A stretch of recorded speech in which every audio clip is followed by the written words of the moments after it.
The first 2 seasons of Squid Game were already brutal, but season 3 made everything feel even more intense. From the very first episode to the final scene, it was non-stop heartbreak. But which moments truly shattered viewers the most? Yong Shiks' passing definitely shocked viewers, but at the same time, some felt like it was bound to happen. Ever since he first showed up in season 2, Park Yong Shik's been a character people couldn't agree on. Some saw him as a loyal son who cared for his mom, while others thought he had it coming. His situation wasn't pretty, as he was drowning in 250 million won of debt and even borrowed another 100 million from shady loan sharks and gambling rings. His creditors didn't exactly go easy on him either, as they gave him a deadline and made it clear there would be serious consequences if he didn't pay up. That's how he ended up in the Squid Games in the first place. But what made things worse is that his mom, Geumja, joined too, all because of his mess. And even with her in there, Yong Shik still voted to keep the games going, which made a lot of viewers furious. As one Reddit user put it, "I hate that he voted to stay. I see that as him taking the life of his mom." Some people defended Yong Shik, saying he felt real, someone who made mistakes but wanted to fix them. It was also obvious to many that he truly cared about his mom and wanted her to survive the games. But that's not how things played out.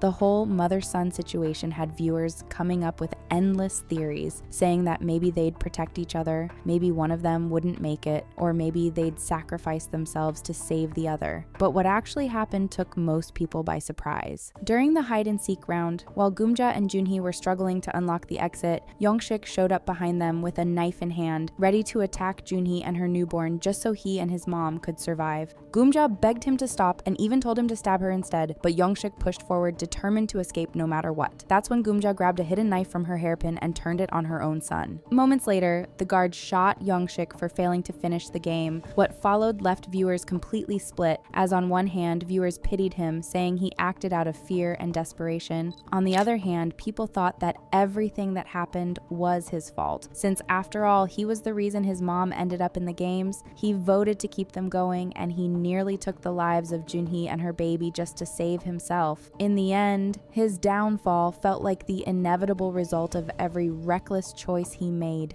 After everything that happened, Geumja is completely crushed with guilt, blaming herself for what happened to her son. Once the remaining players return to the dorm, she pulls Gi-hun aside and begs him to look after Junhis and her baby, even opening up about her past and the struggles she faced with her husband. But it's clear her heart isn't in the game anymore. That night, while everyone sleeps, Geumja takes her own life by hanging herself. By morning, the pink guards quietly come in with a box to carry her away, marking one of the season's most devastating scenes. Dejos' exit was another moment that completely split the fan base. Kang Dae-ho first appeared back in the season 2, introducing himself as a former Marine, quickly earning Gi-hun's trust and joining his group. He even helped them get through the 6 legs challenge, which made him seem reliable at first. But cracks started showing during the revolt. For someone with military training, Dae-ho panicked fast, as he seemingly didn't even know how to handle his weapon.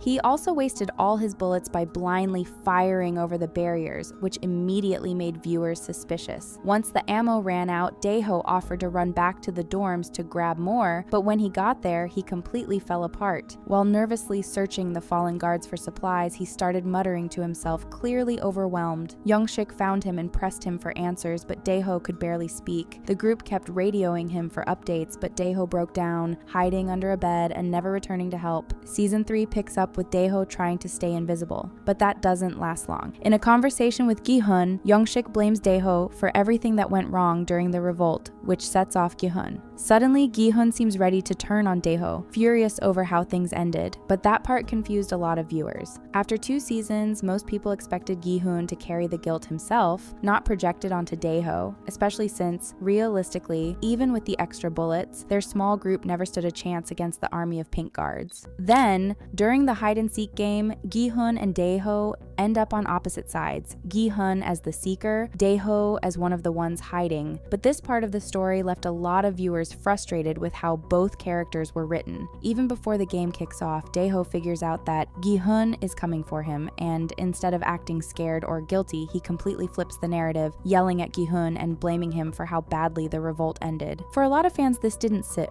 At the end of season 2, Dae-ho was shown feeling ashamed and guilty for freezing up and not helping his fellow players, so suddenly turning aggressive didn't add up. Nevertheless, things spiral fast and the two end up fighting, which ends with Gi-hun choking Daeho until he loses his life, which sparks even more confusion. Throughout the series, Gi-hun was never the violent type. No matter how cruel the games got, they never turned him into someone who would willingly harm others, which was made obvious during the jump rope game when he refused to hurt anyone, even though his own life and Junhis were on the line. So the idea that Gi-hun would spare the shaman and the other players but suddenly snap and take out Daeho with his bare hands, it just didn't line up. To a lot of viewers, it felt like the writers twisted both characters just to force this idea that Gi-hun had finally lost his humanity, but nothing else in the season supported that. Sure, some people were glad to see Daeho gone after how badly he messed up the revolt, but many felt his storyline in season 3 was messy, rushed, and didn't match anything we'd seen from him before. One of the first losses in season 3 that completely caught people off guard was Hyunju's. Despite happening early on, it hit hard, especially since Hyunju had become such a favorite among viewers. Her backstory made a lot of people root for her. She had served as a staff sergeant in the military but lost everything after starting her transition. Cut off from her family, friends, and any real support, Hyunju was left drowning in over 330 million won of debt. Joining the Squid Game was her last shot, not just to pay off what she owed, but to finally move to Thailand and complete her transition surgeries.